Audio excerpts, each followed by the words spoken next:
Сәлеметсіздерме достар. Бүгін біз сіздермен бірге фарш қосылған нан жасайтын боламыз. Алдыменен біз 1 стакан жылы суға тұз салып,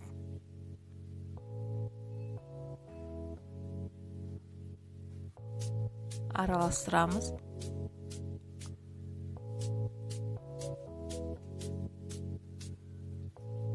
Сосын бөлме температурасында тұрған сары майымызды алып саламыз.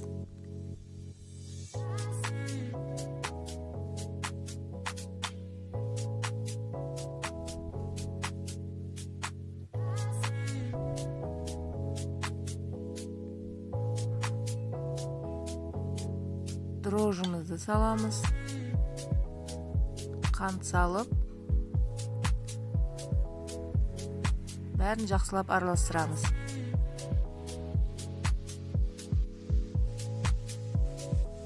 Сосын електен өткізілген ұнымызды салып, нан ашытатын боламыз.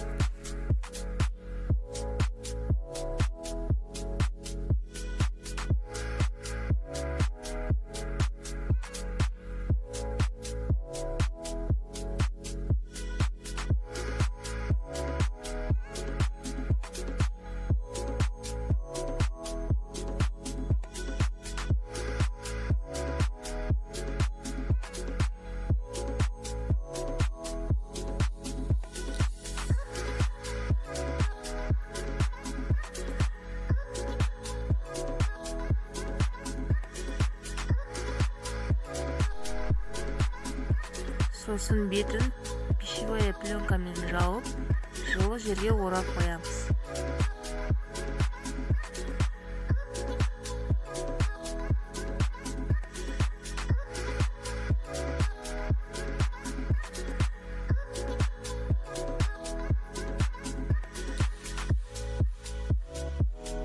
Нанымыз ашығанша салмасын жасайтын боламыз.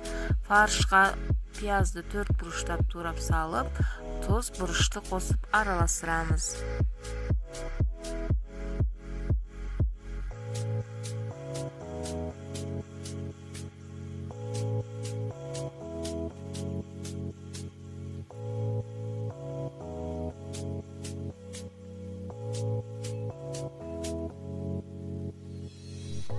Міне біздің нанымыз дайын болды.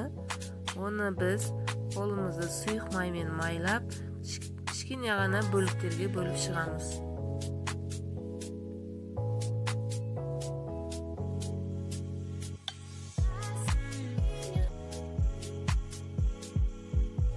Күлшемізге ұн сеуіп, жұқалап жайып шығамыз.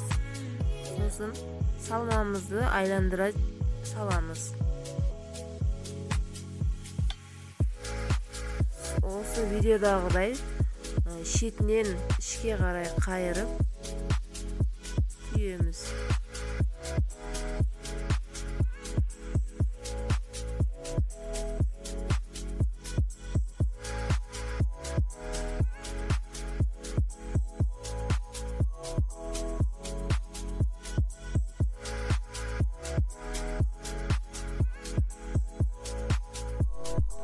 Сосын ортасын кесіп, оны қамырға қайтадан жабыстырып шығамыз.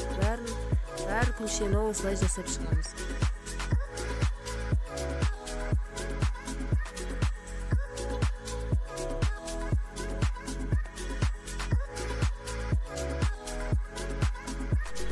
Күлшемізді листке салып, оның үстіне жұмыртқа жағып, күнжіт сеуіп, қызып тұрған пешке 180 градуста 30-35 минут пісіріп аламыз.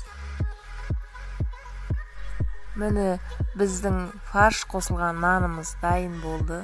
Өте жұмсақ, дәмді, әдемі болып шықты. Рецептім ұнап жатса, каналыма тіркеліп, лайк басып кетіңіздер.